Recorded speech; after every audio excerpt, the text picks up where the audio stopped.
What's up, guys? Dr. Zed here, and today we'll be going over the last episode of Understanding Pain, where I talk about how do we actually deal with the pain? What are some of the things that happens to the body, and how are we able to deal with the things that are happening?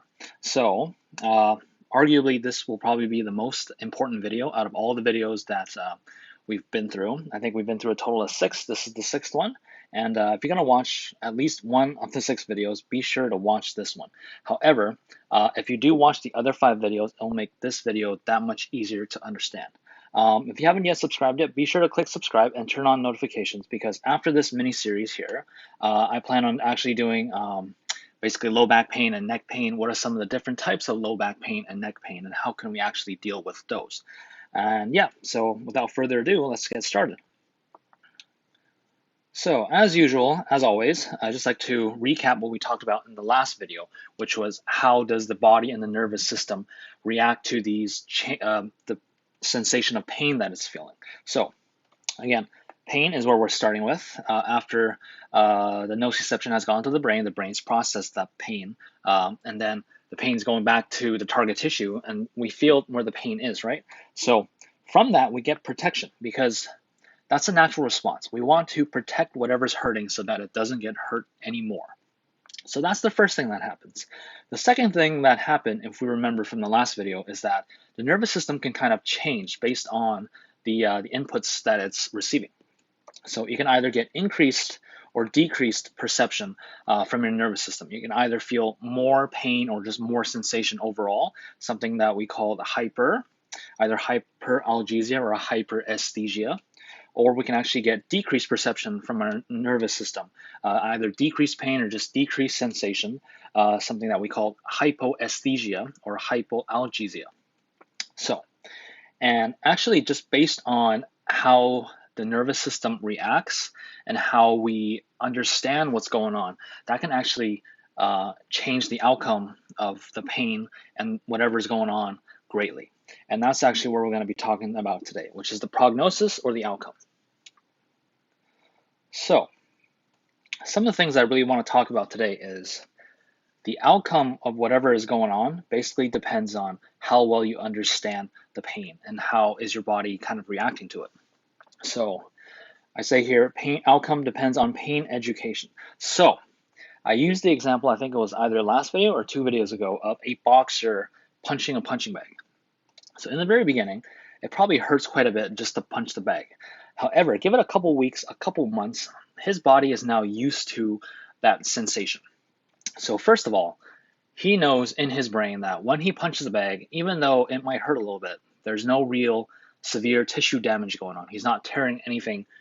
He's not tearing any tissues or ligaments or muscle or breaking any bones, as long as he's not going too crazy. So he knows that much.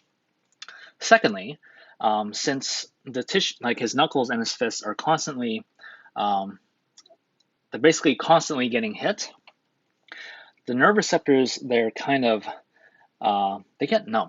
Not in the way that like there's numbness, but more so that they actually don't feel all that pain anymore because they're so accustomed to that. So this is what this first point is all about. So the next 2 points, so you see damage may heal, but pain persists. And then chronic pain sensitizes the nervous system. So how does this actually work? So let's talk about chronic pain first. Chronic pain here. Chronic pain basically means that you're still feeling pain even long after the tissue has basically healed.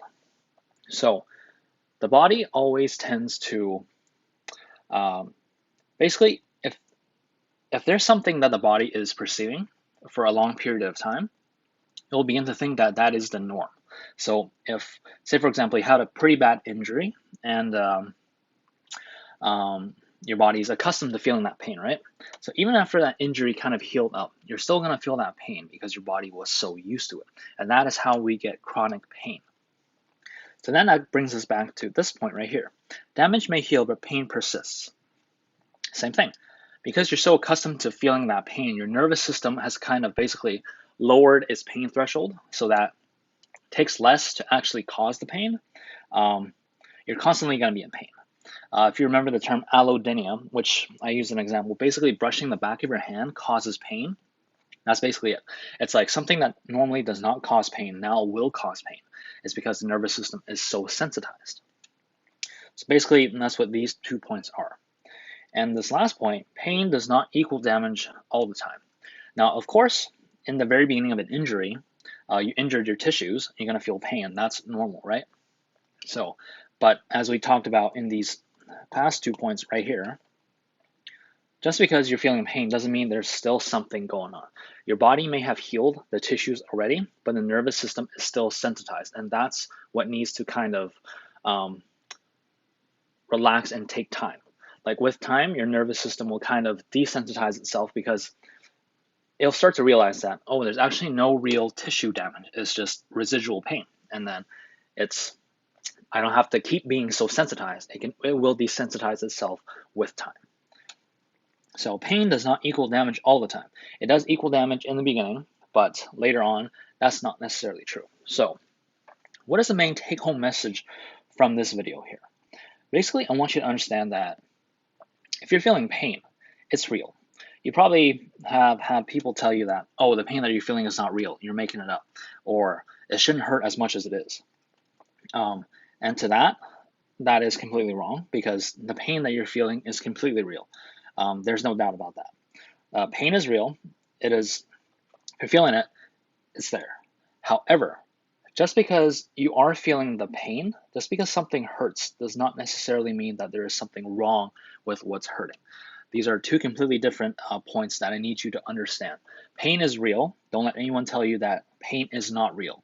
But you also have to understand that just because you are feeling pain, just because something hurts, does not mean whatever hurts is broken.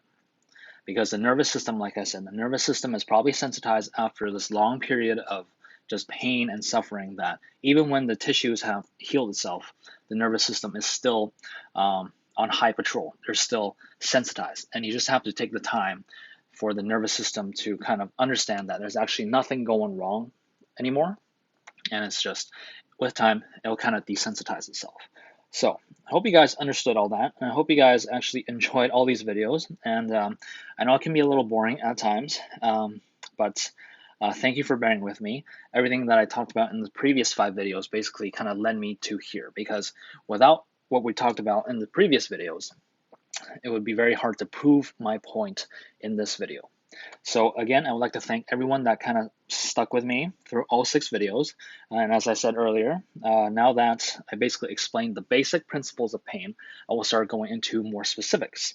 I'm thinking about starting low back pain and then neck pain, and then what are the different kinds of pains we can actually feel in those areas and how can we deal with them. So again, thank you all. If you liked the video, don't forget to click like and be sure to subscribe.